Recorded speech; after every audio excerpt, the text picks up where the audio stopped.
Good morning students. आज के इस वीडियो में हम CFT की एप्लीकेशंस के बारे में चर्चा करेंगे। इससे पहले वाले वीडियो में भी हमने CFT के एप्लीकेशंस के बारे में चर्चा की थी और हमने देखा था कि CFT के आधार पर हम कोऑर्डिनेशन कॉम्प्लेक्सेस की ज्योमेट्री और मैग्नेटिक प्रॉपर्टी की व्याख्या किस प्रकार से कर सकते हैं। और आज के इस वीडियो में हम देखेंगे कि CFT के आधार पर हम कोऑर्डिनेशन कॉम्प्लेक्सेस के कलर प्रॉपर्टी को किस प्रकार से डिस्क्राइब कर सकते हैं। ठीक है, तो शुरू करते हैं कि जब कोई पदार्थ रंगहीन दिखता है अथवा रंगीन, ये किस बात पर निर्भर करता है? ये इस बात पर निर्भर करता है कि उस पदार्थ के अणु, परमाणु अथवा आयन प्रकाश के विजिबल रीजन से ऊर्जा अवशोषित करते हैं अथवा जो है इंफ्रारेड रीजन से यानी कि अवरक्त क्षेत्र से ऊर्जा अवशोषित करते हैं। तो यदि कोई पदार्थ प्रकाश के विजिबल रीजन से ऊर्जा का अवशोषण करे तो उस पदार्थ से लौटा हुआ प्रकाश जो हमारी आँखों तक पहुँचता है उसे हम जो है उसका पूरक रंग कहते हैं। वह हमें उस पूरक रंग वाला ही नज़र आता है, यानी कि उससे हमें वह पदार्थ रंगीन नज़र आएगा। तो प्रकाश के किस रंग की तरंगों के अवशोषण से किस प्रकार का पूरक रंग बनेगा? जैसे बैंगनी रंग का अगर पदार्थ के द्वारा अवशोषित हुआ है तो हमें प्रकाश जो है पूरक रंग होगा उसका पीला हरा, और हमें वह पदार्थ पीला हरा दिखाई देगा। इसी प्रकार से यदि नीले रंग का अवशोषण हुआ है तो हमें पदार्थ पीला दिखाई देगा। हरे नीले रंग का अवशोषण हुआ है तो पदार्थ हमें नारंगी दिखाई देगा। इसी प्रकार से अगर नीले हरे रंग का अवशोषण हुआ है तो पदार्थ हमें लाल दिखाई देगा। अगर हरे रंग का अवशोषण हुआ है तो पदार्थ हमें गहरे बैंगनी रंग का दिखाई देगा। यदि पीले हरे प्रकाश का अवशोषण हुआ है तो हमें पदार्थ जो है वो बैंगनी रंग का दिखाई देगा। इसी प्रकार से अगर पीले रंग का अवशोषण हुआ है तो हमें नीला रंग दिखाई देगा, और अगर नारंगी रंग का अवशोषण हुआ है तो हमें जो है हरा नीला वो पदार्थ दिखाई देगा।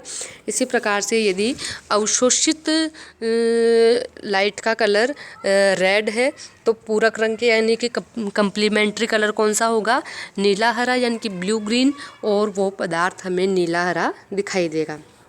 ठीक है, यानी कि जिस लाइट का अवशोषण हुआ है उसका जो कंप्लीमेंट्री यानी कि पूरक रंग हमें दिखाई देता है। ठीक है, तो यानी कि संक्रमण धातु के संकुलों में रंग प्रमुख रूप से दो कारणों से होता है जिनकी व्याख्या हम CFT के आधार पर आसानी से कर सकते हैं। पहला है DD ट्रांजिशन एंड सेकंड है चार्ज ट्रांसफ़र के कारण। तो सबसे पहले हम देखते हैं कि व्हाट इज़ DD ट्रांजिशन। ठीक है, तो जैसा कि हम क्रिस्टल फील्ड थ्योरी में पहले पढ़ चुके हैं कि जब किसी संक्रमण धातु आयन के संपर्क में कांटेक्ट में कोई लिगेंड आता है तो समान ऊर्जा वाले डी कक्षकों की स्प्लिटिंग हो जाती है, जिससे कुछ डी कक्षक तो जो है उच्च ऊर्जा वाले हो जाते हैं जबकि कुछ डी कक्षक जो होते हैं निम्न ऊर्जा वाले हो जाते हैं। यानी कि जब भी किसी ट्रांजिशन मेटल आयन के कॉन्टैक्ट में जब लिगेंड आते हैं तो क्या होता है कि पहले तो सारे डी कक्षकों की जो ऊर्जा होती है वो एक साथ बढ़ती है, लेकिन वो सभी डिजनरेट होते हैं। उसके बाद में जब लिगेंड और पास में आता है तो क्या होता है कि डिपेंड करता है कि लिगेंड किधर से आ रहे हैं। तो जब लिगेंड अप्रोच करते हैं तो ऐसे डी ऑर्बिटल जो कि अलोंग द एक्सिस उपस्थित होते हैं, जो कौन कौन से होते हैं? dx² -y² और dz²। तो ये अक्षों पर उपस्थित होने के कारण यदि लिगेंड जो है वो अक्षों से अप्रोच कर रहे हैं तो लिगेंड की इलेक्ट्रॉन डेंसिटी और इन अक्षों पर उपस्थित डी ऑर्बिटल की इलेक्ट्रॉन डेंसिटी के बीच में रिपल्शन ज़्यादा होने के कारण इनकी एनर्जी बढ़ जाती है और इसे हम EG सेट कहते हैं। ठीक है, और तीन डी ऑर्बिटल जैसे dxy, dxz और dyz जो कि अक्षों के बीच में स्थित होते हैं, और हम जानते हैं कि लिगेंड जो है वो अक्षों की ओर से अप्रोच करते हैं तो ये कम प्रतिकर्षण बल का अनुभव करते हैं और इनकी एनर्जी जो होती है वो कम हो जाती है।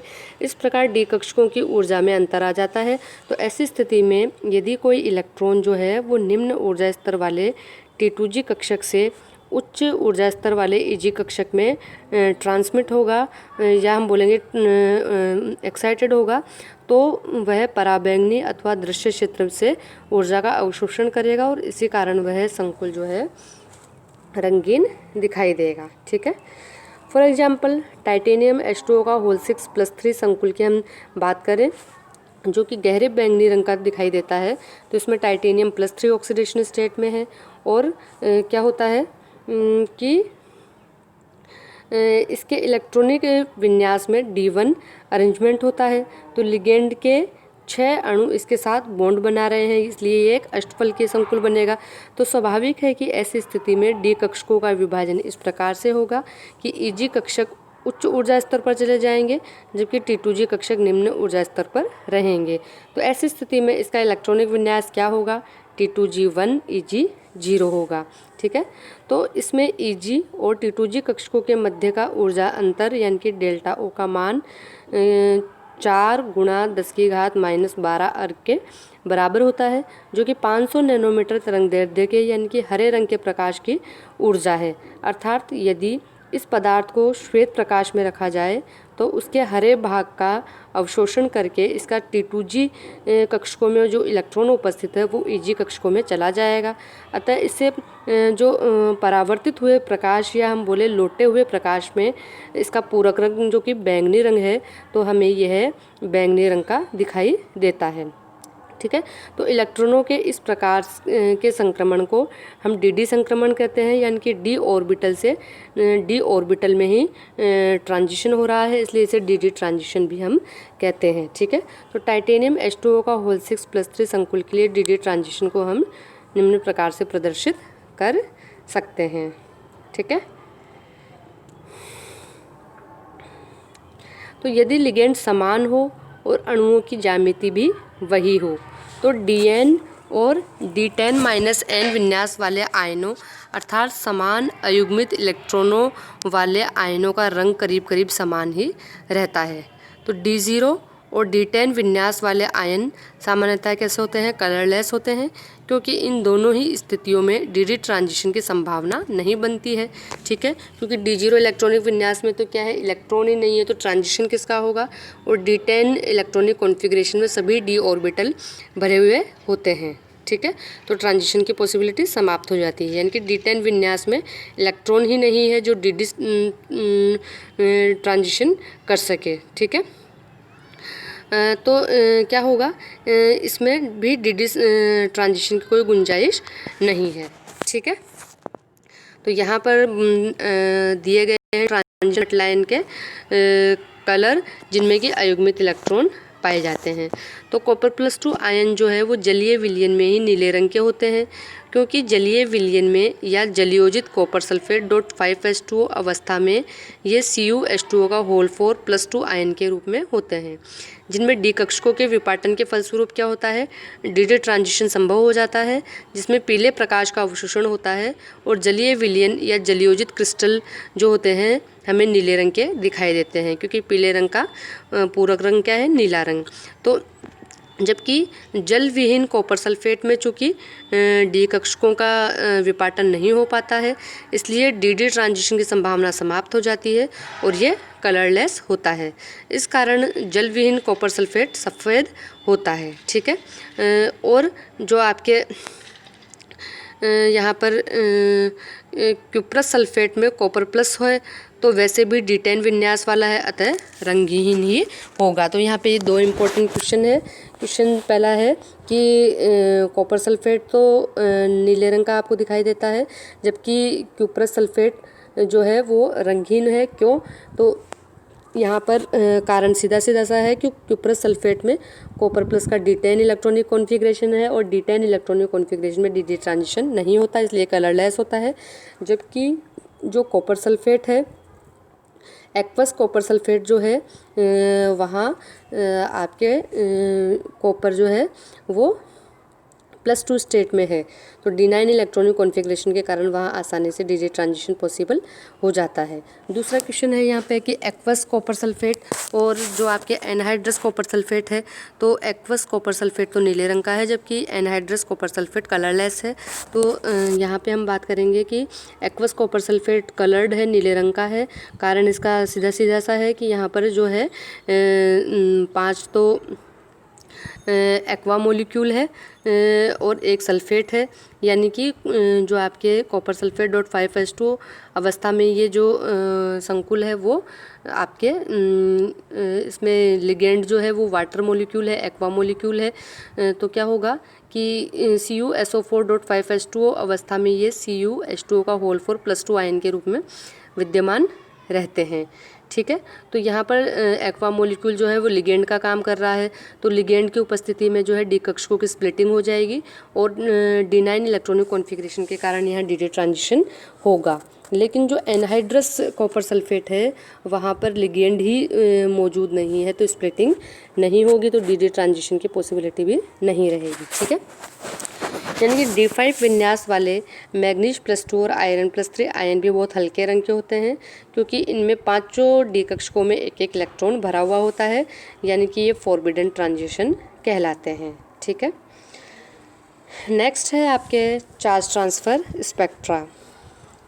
तो संक्रमण धातुओं के संकुल यौगिकों में रंग होने का दूसरा महत्वपूर्ण कारक है इलेक्ट्रॉनों का एक आणविक कक्षक से दूसरे आणविक कक्षक में स्थानांतरण। ठीक है, यानी कि transfer of electron density from one molecular orbital to another molecular orbital. ठीक है, तो धातु आयन तथा लिगेंड अणुओं या आयनों के आणविक कक्षकों के मध्य भी इलेक्ट्रॉनों का ट्रांजिशन हो सकता है, और इस ट्रांजिशन में इलेक्ट्रॉन जो है वो प्रकाश के दृश्य क्षेत्र से ही ऊर्जा का अवशोषण करते हैं और हमें यौगिक कलर्ड दिखाई देता है।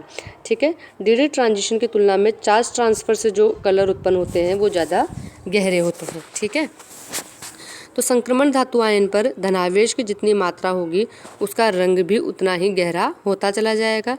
क्यों? क्योंकि लिगेंड से धातु आयन पर चार्ज ट्रांसफ़र की संभावना उतनी ही ज़्यादा होगी, यानी कि ट्रांजिशन मेटल आयन जितना ज़्यादा धनावेश रखेगी लिगेंड से इलेक्ट्रॉन डेंसिटी का उतना ही ज़्यादा मेटल आयन की ओर ट्रांसफ़र होगा, चार्ज का ट्रांसफ़र होगा। ठीक है, तो यानी कि ऐसे मेटल आयन जिनका इलेक्ट्रॉनिक विन्यास D0 है उन सब में DD ट्रांजिशन की कोई संभावना ही नहीं बनती है। तो ठीक है, तो इस कारण टाइटेनियम +4 जिनमें कि D0 इलेक्ट्रॉनिक कॉन्फ़िगरेशन है, लेकिन यहाँ हम देख रहे हैं कि DD ट्रांजिशन की तो कोई संभावना नहीं है, लेकिन मेटल आयन पर बहुत ज़्यादा धनावेश है। इसी प्रकार से वेनेडियम +5, मैग्नीज +7 यहाँ पर D0 इलेक्ट्रॉनिक कॉन्फ़िगरेशन है, लेकिन मेटल आयन पर जो है वो अत्यधिक धनावेश लिए हुए हैं। तो क्या होगा, धनायनों पर आवेश की मात्रा बढ़ने से इनमें लिगेंडों के इलेक्ट्रॉनों को ग्रहण करने की टेंडेंसी भी बढ़ती चली जाती है और चार्ज ट्रांसफ़र की जो संभावना है, पॉसिबिलिटी है लिगेंड से मेटल की ओर, वो बढ़ती चली जाती है, जिसके कारण इनका रंग भी गहरा होता चला जाता है। ठीक है, तो यहाँ हम देख रहे हैं कि टाइटेनियम +4, वेनेडियम +5, क्रोमियम +6, मैग्नीज +7 इन सब का D0 इलेक्ट्रॉनिक कॉन्फ़िगरेशन है, जिनमें कि DD ट्रांजिशन की बिल्कुल संभावना नहीं है।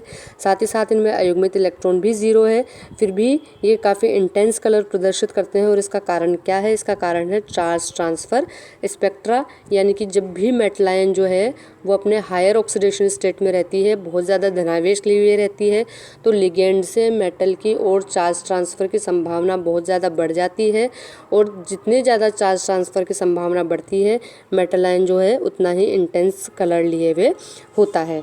ठीक है, तो यहाँ हम CFT के आधार पर कोऑर्डिनेशन कॉम्प्लेक्सेस की कलर प्रॉपर्टी की भी आसानी से व्याख्या कर सकते हैं।